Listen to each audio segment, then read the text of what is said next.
e o vídeo de hoje é dedicado às mamães de primeira viagem ou de casa nova e que precisem de algumas dicas de como deixar a casa mais fácil e gostosa para curtir com as crianças.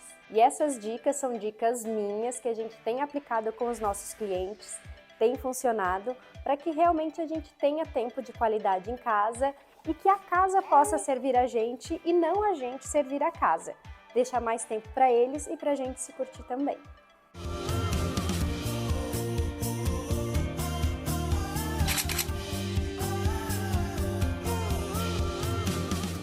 E aí a gente destaca sempre a importância de pensar nos ambientes. A gente pede muito isso para os nossos clientes, como que eles utilizam o espaço. E a gente precisa de praticidade e versatilidade como mãe.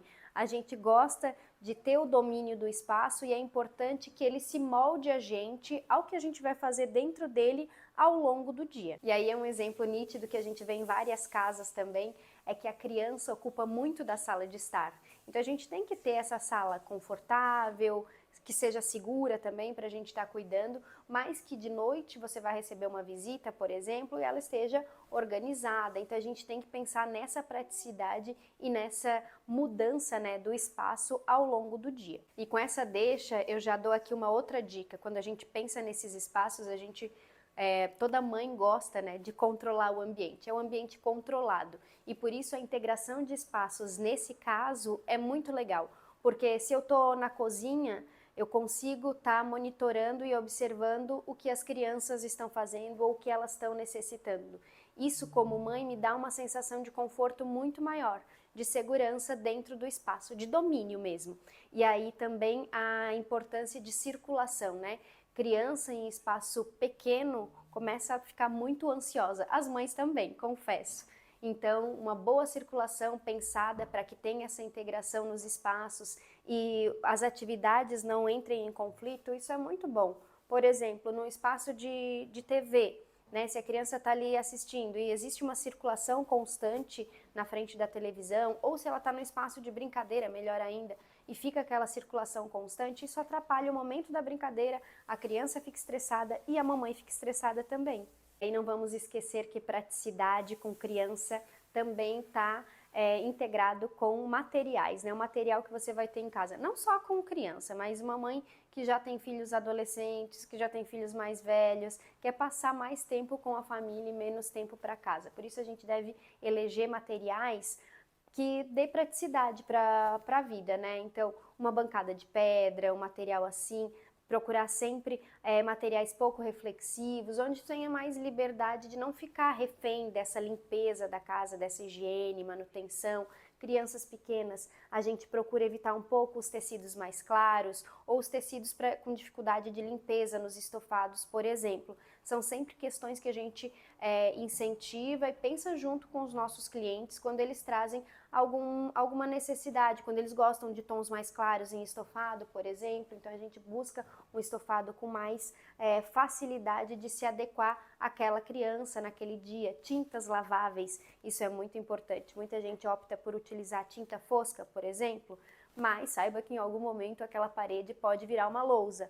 Então a gente faz o que? A gente opta por essa tinta semibrilho, essa tinta com um acabamento um pouco mais acetinado, para que exista essa praticidade de limpeza nessa fase da vida, né, da criança, onde ela vai explorar mais a arte, os sentidos da vida dela.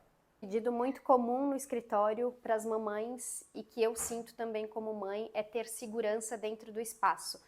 Para que a gente consiga relaxar e usufruir um pouco mais, o que a gente procura fazer? Claro que a gente não vai garantir sempre que a criança esteja segura, existem crianças que são mais elétricas, que sobem mais nas coisas e tal, mas a gente pode minimizar bastante os danos procurando materiais que tragam mais segurança ou investindo nos cantinhos mais arredondados, né, para que a criança consiga lidar no espaço sem bater uma cabeça, por exemplo. Cuidado com as tomadas, sempre protegidas, né? Se não der para colocar, se não tiver com móvel na frente ou alguma coisa assim, usar sempre aqueles protetores de tomada, isso a gente sempre indica. E aí a gente consegue curtir muito mais o espaço. Mesma coisa, cuidado sempre com o vidro, utilização de espelhos, tentar não deixar muito ao alcance daquelas crianças, ou até na hora de projetar o móvel, que ele não veja o móvel e enxergue como escada, por exemplo.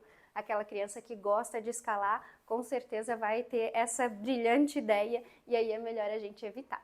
E para quem tem aquela ideia de que eu vou construir uma casa e é uma casa para a vida, a gente sabe que nem tudo é assim, mas muitas vezes a gente vem com essa ideia, é pensar na flexibilidade, que aquela criança não vai ser criança para sempre, que quem sabe precise de uma versatilidade para que esse espaço se transforme para a família ao longo do tempo. Então, um ambiente que você usa como brinquedoteca hoje pode servir como um escritório, uma sala de estudo para criança que vai ficando mais velha, ou que de repente sirva como um outro quarto, um quarto anexo, ou uma facilidade de quebrar aquela parede e integrar com os outros ambientes. Geralmente para quem constrói, né, do zero, para quem faz o arquitetônico, já dá para pensar nessas situações. E é isso que eu acho bacana na questão do projeto, que ele te permite prever essas situações para que realmente a casa não seja um problema e seja um abrigo, né, um conforto para a família. E essas foram dicas valiosas para que vocês consigam usufruir ao máximo do espaço e não perder nenhuma fase da vida das crianças, porque tem que ficar servindo a casa. Então esse é um lema que eu carrego, porque a gente já leva uma vida tão corrida, tem mãe que trabalha fora, tem mãe que gosta de trabalhar em casa, mas a casa tem que ser prática para isso, né? Então, vai cozinhar, sempre pensar que tem que ser um lugar gostoso, né? Tudo que a gente faz com amor e faz leve fica muito melhor, e por isso que a gente se dedicou a fazer esse conteúdo. E se você quer acompanhar mais desse conteúdo, não deixa de seguir as nossas redes sociais que vão estar aparecendo aqui embaixo. Curta muito o Dia das Mães, sejam muito felizes e até o próximo vídeo. Se você tem alguma dica de mãe, deixa aqui pra gente também, que a gente vai adorar trocar ideias com vocês. Beijinho e tchau, tchau!